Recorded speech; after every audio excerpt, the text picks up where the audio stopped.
Hi friends, ఇవాళ మన వంటింట్లో ఉన్న ఐటమ్స్ తోటే ఒక చిన్న చిట్కా, అది కూడా దోమల గురించి చెప్తాను.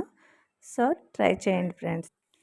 కొబ్బరి నూనెలో వేపాకులు వేసి అలాగే 4 లవంగాలు వేసి బాగా మరిగిన తర్వాత నీమ్ ఆయిల్ తీసుకుంటామండి. ఈ నీమ్ ఆయిల్ని మనం ఆనియన్స్ ఉంటాయి కదా, ఒక ఆనియన్ తీసుకుని మధ్యలో గుంట చేసి ఒత్తి వేసి ఈ నీమ్ ఆయిల్ కూడా అందులో వేసి మనం దీపం కింద వెలిగించుకుని పెట్టుకున్నట్లయితే మనకి బాగా ఎక్కడైతే దోమలు ఉన్నాయో దోమలన్నీ పోతాయి. ఈ ఫ్లేవర్ అనేది దోమలకు అసలు ఇష్టం ఉండదు, ఎందుకంటే చాలా ఘాటు స్మెల్ కలిగి ఉంటుంది. కాబట్టి ఈ నీమ్ ఆయిల్ అండ్ ఈ ఆనియన్ ఫ్లేవర్ అనేది దోమలకి వాటి యొక్క నరాల మీద ప్రభావితం చూపిస్తుందట.